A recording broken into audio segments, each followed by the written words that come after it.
aircraft in Hangar 7 looked like a 30-year-old relic. Paint peeling, cockpit worn, avionics that belonged in a museum. The young pilot was listing his complaints when an old mechanic approached and quietly said, "Do you know this aircraft's story, son?" The pilot shrugged. "You should," the old man said in a serious tone. "Welcome to Human Stories. Before we continue with this incredible tale, tell us in the comments what city you're watching from today. And if you think stories like this deserve to be heard, hit that subscribe button to support the channel. We're growing every day, and I genuinely appreciate you being part of it. The assignment Edwards Air Force Base buzzed with the energy of a new training cycle. Fresh-faced pilots, straight from flight school, walk the tarmac with the confidence that only comes from youth and inexperience. Among them was Lieutenant Jake Morrison, 23 years old, top of his class at the Air Force Academy, and absolutely certain he deserved the best equipment the military had to offer. Jake had grown up on stories of cutting-edge fighter jets. The F-22 Raptor, the F-35 Lightning II. These were the aircraft he'd dreamed of flying since he was a kid building model planes in his bedroom. His father had served in the Gulf War, flying F-16s, and while Jake respected the older generation's service, he was ready for something more advanced, more sophisticated, more worthy of his talents. That Tuesday morning, when the flight assignments were posted, Jake scanned the board with confidence. Surely someone with his test scores and flying aptitude would be matched with one of the newer aircraft.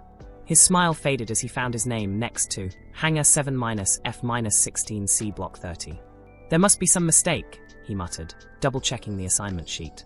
Around him, other pilots were receiving assignments to F-35s, updated F-16 Block 50S, even some training time in F-22s. Jake looked at his paper again. Hangar 7, F-16C Block 30. The designation meant it was an older model, probably from the late 1980s, but the old bird Hangar 7 sat at the far end of the flight line, separated from the newer facilities by what felt like decades of military aviation progress. As Jake approached the massive doors, he could already see his assigned aircraft through the gap. His heart sank further. The F-16 looked tired. Really tired. The grey paint scheme was faded and chipped in places. The canopy showed the clouded wear of countless flight hours. The landing gear looked like it had touched down on every airfield from Nevada to Afghanistan. This wasn't just an older model. This was ancient by fighter jet standards. "You've got to be kidding me," Jake said aloud, his voice echoing in the nearly empty hangar. "They expect me to train in this museum piece?" He walked around the aircraft, cataloguing every visible flaw. The paint on the nose cone was worn thin. The air intake showed scorch marks from years of jet engine heat. Even the pilot ladder looked like it had seen better days. This wasn't the gleaming, high-tech fighter jet he'd envisioned himself flying. This was something his father might have flown. Jake pulled out his phone and took a picture, already composing the complaint he'd send to his girlfriend back home. "Look what they stuck me with," he typed. "This thing probably flew in Desert Storm." He was about to send the message when a voice behind him spoke quietly. "Do you know this aircraft's story, son?" Jake turned to see an elderly man in mechanic's coveralls approaching. The man was probably in his 70s, with silver hair and the kind of weathered hands that spoke of decades working on aircraft. His name tag read Wilson, and he moved with the careful precision of someone who'd spent a lifetime around dangerous machinery. "Story?" Jake shrugged. "Looks like it's got about 30 years worth of stories written all over it. None of them good, from what I can see." Wilson stopped a few feet from the aircraft, his eyes scanning the F-16 with something that looked almost like reverence. "You should learn the story, Lieutenant, before you fly her." Jake bristled slightly at the suggestion. "Look, Mr. Wilson, I appreciate whatever history this thing might have, but I'm here to train on modern aircraft. This," he gestured at the F-16, "this is exactly the opposite of what I signed up for." The old mechanic nodded slowly, as if he'd heard similar complaints before. "Modern, you say? What makes an aircraft modern, in your opinion?" "Advanced avionics, updated targeting systems, stealth capabilities, network integration." Jake rattled off the specifications he'd memorized from technical manuals. "This thing probably doesn't even have a decent radar system." Wilson said, walking closer to the aircraft. He placed his hand on the fuselage with the gentle touch of someone greeting an old friend. "Lieutenant, may I ask you something?" Jake checked his watch impatiently. "Sure, but I'm supposed to meet with my flight instructor in 20 minutes. How do you define the value of an aircraft?" The question caught Jake off guard. "I guess, by its capabilities." its effectiveness in combat, its survivability. Wilson smiled, but there was something in his expression that suggested the conversation was about to take a more serious turn. Those are good criteria. By those standards, would you be interested to know that this particular F-16 has a combat record that most modern aircraft will never match? Jake looked at the worn fighter jet again, this time with slight curiosity rather than outright disdain. What kind of record? 37 confirmed air-to-air victories, Wilson said quietly. 83 successful strike missions. 0 losses in combat. 3 different wars across 2 decades of service. The numbers hit Jake like a physical blow. 37 air-to-air victories was the kind of record that belonged to legendary pilots from World War II. Not a single aircraft from the modern era. Most contemporary fighter pilots were lucky to see combat at all, let alone record multiple victories. That's impossible, Jake said. No single aircraft could have that kind of combat history and still be in service. Wilson walked to the pilot ladder and began climbing slowly, his movements careful but confident. Come up here, son. Look at the cockpit. Despite his skepticism, Jake found himself following the old mechanic up the ladder. As he reached cockpit level, Wilson pointed to a small metal plaque mounted just below the heads-up display. Read that, Wilson said simply. Jake leaned closer, squinting at the worn brass plate. The letters were small, etched with military precision, but clearly visible. Viper 1 Colonel Marcus, Ace, Thompson 1991 to 2014, in memory of the greatest fighter pilot of his generation. Jake's breath caught in his throat. He'd heard the name Marcus Thompson whispered in reverence at the academy. Colonel Thompson wasn't just famous, he was legendary. The man who'd shot down 12 Iraqi aircraft during Desert Storm. The pilot who'd single-handedly turned the tide at the Battle of Mosul Dam. The fighter ace who'd trained half the current generation of Air Force pilots before his death in a training accident 2 years ago. This was Colonel Thompson's aircraft. Jake whispered. Wilson nodded. His personal F-16. He flew this exact airframe for 23 years. Through 3 major conflicts and dozens of smaller operations. When they retired him to instructor duty, he specifically requested to keep flying this aircraft for training purposes. Jake stared at the plaque, then around the cockpit with new eyes. Every scratch, every worn surface, every modification suddenly took on new meaning. This wasn't just an old aircraft. This was a piece of Air Force history. The paint job, Wilson continued, was personally designed by Colonel Thompson. He believed in function over form, but he also believed his aircraft should be ready for combat at any moment. That's why she looks worn. Because she's been to war, and she's brought every pilot home. Jake's hands trembled slightly as he touched the control stick. Why didn't anyone tell me? Because, Wilson said, climbing down from the ladder. Colonel Thompson believed that respect had to be earned, not explained. He wanted pilots to judge aircraft by their performance, not their reputation. The test flight 20 minutes later, Jake sat in the cockpit with a completely different perspective. His flight instructor, Major Patricia Hayes, approached the aircraft with the kind of respect Jake was beginning to understand. So, Lieutenant Morrison, Major Hayes said, I hear you've met Viper 1. Jake nodded, still processing everything Wilson had told him. Major, I had no idea about the aircraft's history. Most students don't initially, Major Hayes replied, climbing up to check Jake's pre-flight procedures. Colonel Thompson insisted on it. He believed that a pilot's first impression should be based on the aircraft's condition and capabilities, not its reputation. As Jake ran through his pre-flight checklist, he noticed details he'd missed before. The engine response was crisp and immediate. The control surfaces moved with precision that spoke of meticulous maintenance. The avionics, while older, were calibrated to perfection. Major, Jake said. Wilson mentioned 37 air-to-air victories. Is that really accurate? Major Hayes paused in her inspection of the cockpit systems. Lieutenant, are you familiar with the engagement over Baghdad on March 20th, 2003? Jake nodded. Every pilot knew the story. A single F-16 had engaged 4 Iraqi MiG-25s and shot down all 4 without taking damage. It was considered one of the most skillful air-to-air engagements in modern warfare. This is that F-16, Major Hayes said simply. Colonel Thompson was the pilot. But more than that, he was flying this exact aircraft during most of his legendary engagements. Jake felt a chill run down his spine. He was sitting in the cockpit of one of the most successful fighter aircraft in Air Force history. The ejection seat you're sitting in, Major Hayes continued, has never been used in combat. Know why? Because Colonel Thompson never had to eject. Not once. In 23 years of flying combat missions, this aircraft brought him home every single time. Jake looked around the cockpit again, this time seeing not just instruments and controls, but the workspace of a master pilot. Every switch placement, every modification, every worn spot on the controls told the story of a man who'd perfected his craft over decades of service. "Are you ready for engine start?" Major Hayes asked. Jake nodded, but his hands hesitated over the ignition switches. "Major, what if I'm not good enough for this aircraft?"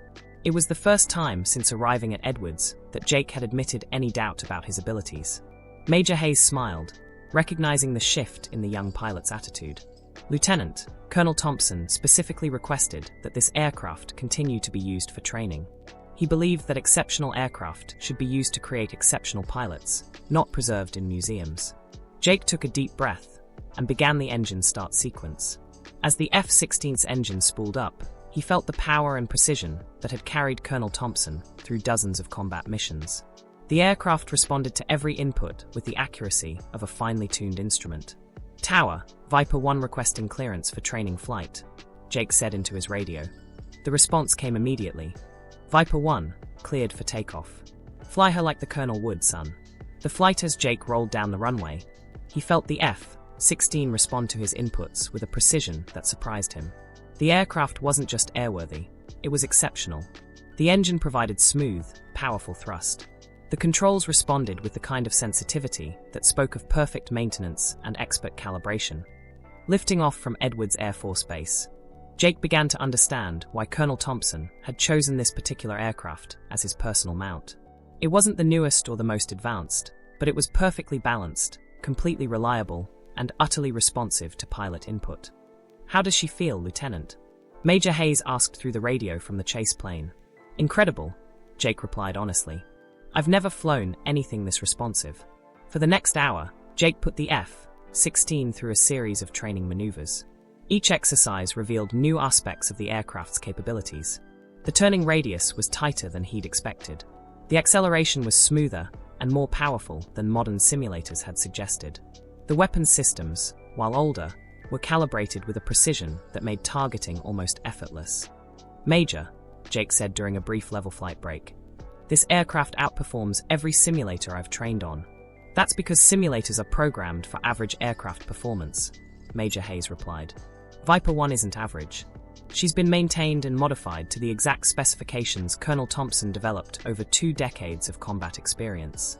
Jake executed a series of high-G turns, feeling the aircraft respond to his commands with enthusiasm rather than reluctance. Every input was met with immediate, precise response. This wasn't just an old fighter jet. This was a perfectly tuned instrument of aerial warfare. "Lieutenant, let's try some air-to-air combat maneuvers," Major Hayes suggested.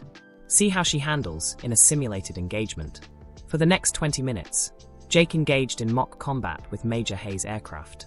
To his amazement, the older F-16 consistently outmaneuvered the newer chase plane. Its turning ability, acceleration, and weapons tracking were superior to anything Jake had experienced in training. "How is this possible?" Jake asked as they flew in formation back to Edwards. "Colonel Thompson spent 23 years perfecting this aircraft," Major Hayes explained. "Every modification, every adjustment, every maintenance procedure was designed to maximize combat performance. This isn't just an F-16, it's Colonel Thompson's F-16." The landing as Jake approached Edwards for landing, he felt the aircraft settle into the approach pattern with the stability of a much larger plane.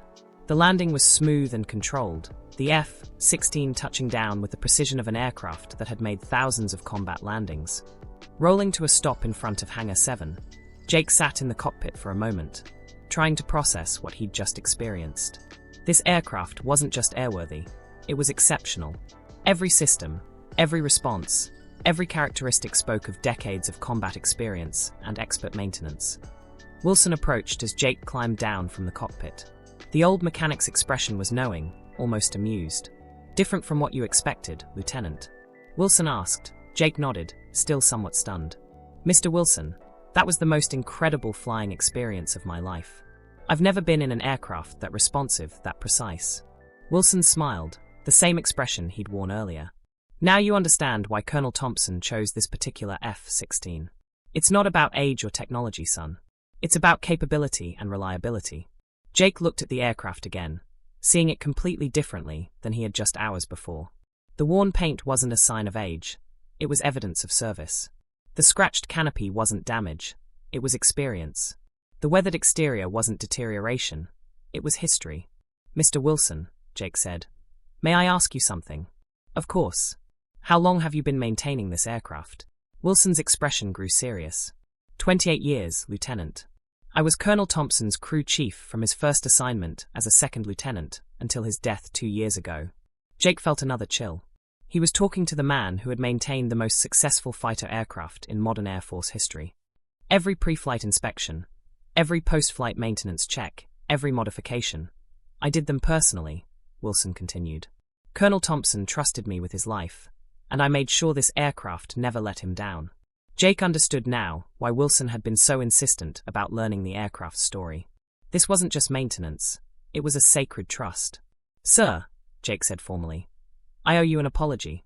I judged this aircraft without understanding its capabilities or its history." Wilson waved off the apology. "Son, you're not the first young pilot to make that mistake, and you won't be the last. But you learned from it, and that's what matters." The lesson over the following weeks, Jake's training continued exclusively in Viper 1. Each flight revealed new aspects of the aircraft's capabilities and new insights into Colonel Thompson's approach to aerial combat. The F-16 wasn't just a fighter jet, it was a masterclass in aviation excellence. Jake learned that Colonel Thompson had personally overseen every modification to the aircraft. The radar system, while older, had been calibrated for maximum sensitivity. The weapons systems had been adjusted for optimal accuracy. Even the seat position had been customized for maximum pilot comfort during extended combat missions. "Lieutenant," Major Hayes explained during one briefing, "Colonel Thompson believed that a pilot and aircraft should function as a single unit. He spent 2 decades perfecting that relationship with Viper 1. Jake began to understand that he wasn't just learning to fly, he was learning to think like Colonel Thompson. Every maneuver, every tactical decision, every combat technique was influenced by the wisdom built into the aircraft's systems. The colonel used to say, Wilson told Jake one afternoon while performing routine maintenance, that modern technology is worthless without pilot skill, and pilot skill is limited without reliable aircraft. Jake found himself spending extra time in the hangar, watching Wilson work on the F-16. He learned about the hundreds of small modifications Colonel Thompson had requested over the years. The adjusted control sensitivity, the modified instrument layout, the customized maintenance procedures that kept the aircraft performing at peak efficiency. "Mr. Wilson," Jake asked one day, "why did Colonel Thompson choose this particular F-16? Wasn't it just a standard aircraft when he first got it?" Wilson smiled, continuing his work on the engine cowling. "Son, there's no such thing as a standard aircraft.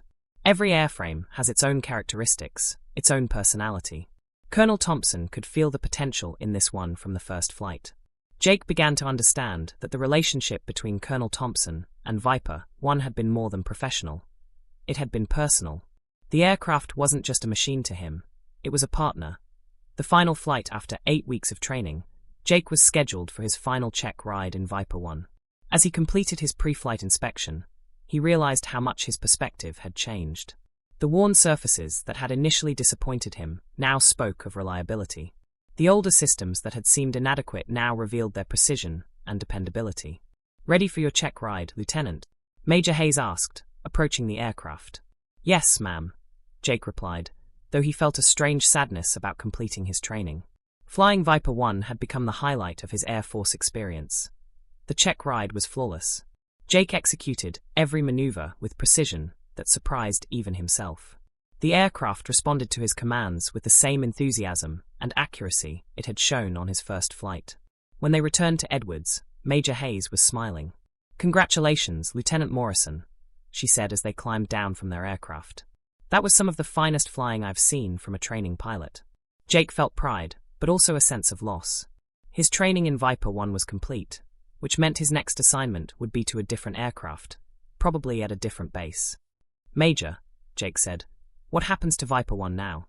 "She'll train the next group of pilots, just like Colonel Thompson wanted," Major Hayes replied. "This aircraft has trained over 100 pilots since the colonel's death. Each one learns the same lesson you did. Jake nodded, understanding now that his experience wasn't unique, but it was transformative. The goodbye on his final day at Edwards, Jake made one last visit to Hangar 7. Wilson was there, as always, performing maintenance on Viper 1. The old mechanic looked up as Jake approached. "Come to say goodbye to the old bird?" Wilson asked. "Something like that," Jake replied. He walked around the F-16 one final time, seeing it now as he should have from the beginning, as a remarkable aircraft with an extraordinary history. "Mr. Wilson," Jake said, "I want you to know that flying this aircraft changed my perspective on everything. Not just flying, but service, excellence, and respect." Wilson nodded approvingly. That's exactly what Colonel Thompson hoped would happen. Jake reached into his flight bag and pulled out a small notebook. "I kept a flight log of every hour I spent in Viper 1. Every lesson I learned, every technique I mastered. I thought maybe you'd like to have it, as part of the aircraft's history." Wilson accepted the notebook with obvious appreciation. "I'll add it to Colonel Thompson's records. He would have liked knowing his aircraft is still teaching pilots." Jake took one final look at the F-16 that had changed his understanding of what it meant to be a pilot. "Will you tell the next pilot her story from the beginning?" Wilson smiled, the same knowing expression Jake had seen on his first day. "Son, the story starts with respect. Everything else follows from there." The legacy Lieutenant Jake Morrison went on to fly F-22 Raptors, then eventually F-35 Lightning IIs. He became known as one of the most skilled and respectful pilots in his squadron. But he never forgot the lessons he learned in Hangar 7. Years later, when young pilots would complain about older equipment or question the value of aircraft that weren't the newest and most advanced, Jake would tell them about Viper 1, about Colonel Thompson, about Wilson, about the day he learned that excellence isn't measured by age or technology, but by capability and service. And sometimes, when he was training new pilots himself, Jake would arrange for them to visit Hangar 7, to meet Wilson, to hear the story of the F-16 that looked like just another old aircraft until you learned its history. Because some lessons can only be learned through experience. And some aircraft earn their respect not through specifications, but through service. The plaque in Viper 1's cockpit still reads, "In memory of the greatest fighter pilot of his generation." But Jake knows the real memorial isn't the brass plate. It's every pilot who learned to see beyond appearances, to respect experience, and to understand that true excellence is built through years of dedicated service. Wilson continues to maintain Viper 1, just as he has for nearly 3 decades. The aircraft continues to train new pilots, just as Colonel Thompson intended. And somewhere in the skies over Nevada, another young pilot is learning that the most valuable lessons often come from the most unexpected places.